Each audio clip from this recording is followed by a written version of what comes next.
For 2 years, I bought and tested bots from the MQL5 marketplace, and for 2 years, I just blew up account after account. Then I read this book. I stopped buying robots, started building my own using its ideas, and my trading finally turned profitable, like this account here, which has made 238% in 292 days. So in this video, I'll show you the 4 concepts that changed everything. Number 1, subjective or discretionary technical analysis is crap. So David really hates on subjective analysis and spends half the book really attacking this. And what subjective technical analysis is anything that requires human interpretation instead of fixed rules. For example, trend lines. If you give somebody a chart, everyone's going to draw trend lines differently. This includes support and resistance zones, chart patterns like head and shoulders, triangles, flags. All these are examples of subjective technical analysis that are based on your own intuition and done differently by everyone. I've personally never been an intuition-based trader myself, but it is a great read for people who are not finding consistency with their manual trading. Because if everyone draws trend lines differently, then how are you backtesting your strategy? One day you might draw a trend line this way, and then a week later you might draw a trend line a totally different way. So the solution David proposes is automation, defining the rules clearly and letting the robots do all the work for you. Since my background is programming and data science, I've never been keen on doing a repetitive task again and again every single day. Why waste my time doing it manually when I can automate it?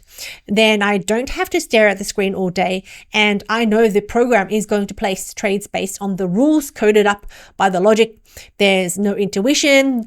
There's no wishy-washy subjective interpretation. Automation has always been a key part of my personal beliefs, so let's skip that and move over to the third concept, which is about the weakness of the human brain. Some of the biases he talks about, for example, is hindsight bias, which means after we see the results, it feels like it was so obvious in the first place, like, obviously resistance was right there.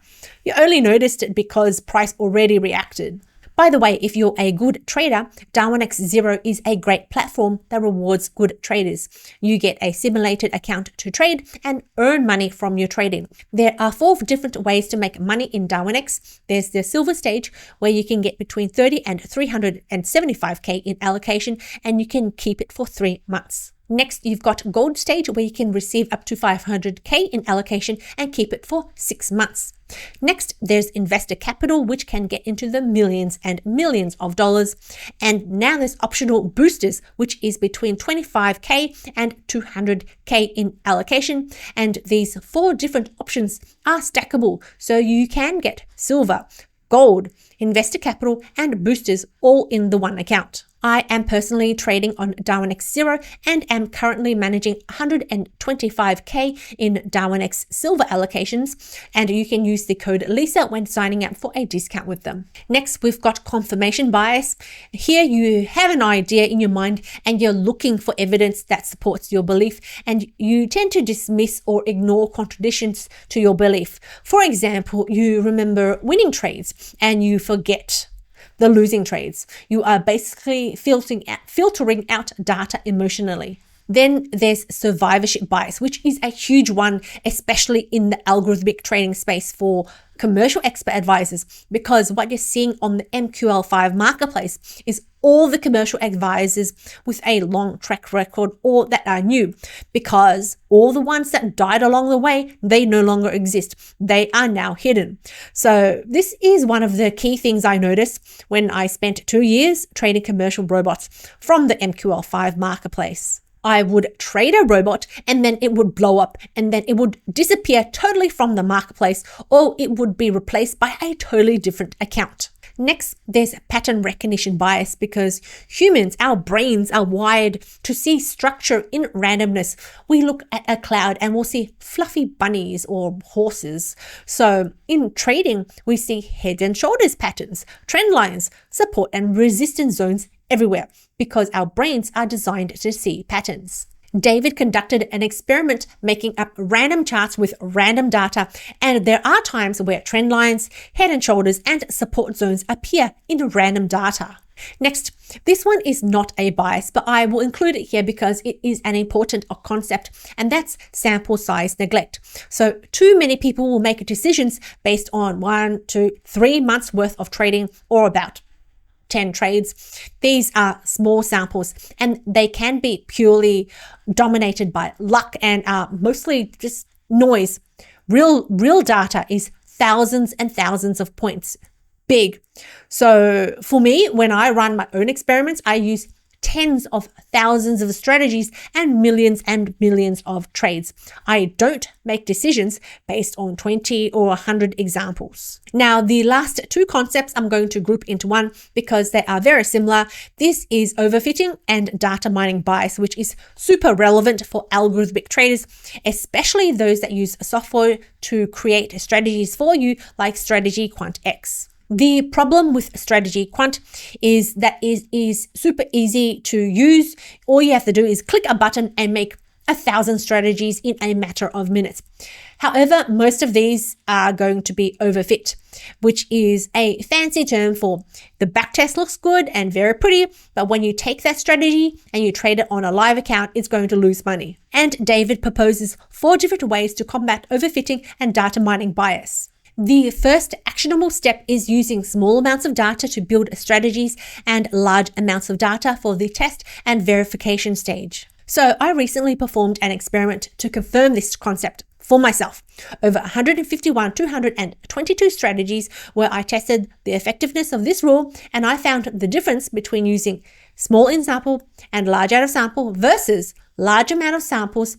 It is 6.71%. Such a small setting to tweak in your build process can have such a huge impact in your overall profitability. Next, David suggests performing a multi-market and multi-period validation on your strategy, which effectively means, for example, you're building a strategy on the Euro USD 1 hour time frame. If the strategy still works on the 30-minute time frame or the 4-hour time frame or on a totally different Forex pair, then that strategy has a higher chance of surviving the trading conditions. He also encourages walk forward optimization, where we are optimizing our strategy over a set number of data, then taking the best settings and trading it on fresh data. And we'll repeat this process again, shifting the data by a little bit, optimize, find the best settings and trade those best settings. And we'll repeat this process over and over again, which gives us this staircase effect. And the strategy is always adapted to the latest market trading conditions. David also talks a lot about Monte Carlo analysis. There's actually a lot of different flavors of Monte Carlo, one of which is parameter sensitivity test. Otherwise, I call it chaos mode, when you try to break your strategy and tweak the settings a little bit to see if this strategy falls apart. And lastly, David talks about complexity. He proposes that complex markets like our financial markets, they need a more complex strategy. For example, let's say you create a simple strategy with just 2 moving average crossover. This is very simple, but it won't be that profitable. If you add more complexity to this, like adding an RSI filter, naturally this new more complex trading strategy will be more profitable. And then when you make the strategy more and more complex, there is a sweet spot of complexity that will generate more profits. So here I've got a chart. There's complexity at the bottom. The vertical axis is profitability. So we start with just the moving average crossover, which is not profitable, but it is low complexity. We add the RSI filter, which adds a little bit more complexity and adds a little bit more profitability. And then there is a sweet spot about here where it is the perfect sweet spot of complexity to profitability. And then when you add more and more complexity after this point, you'll see it becomes overfit, too complex. So we see our net profit also decrease. When I tested this on 50,865 different strategies, I found this concept to be 100% true. So of all the books I've ever read over the past few years, this one has had the most actionable concepts that can be applied to algorithmic trading. But it can be very daunting, especially because it is a hard read and there's so many concepts thrown at you.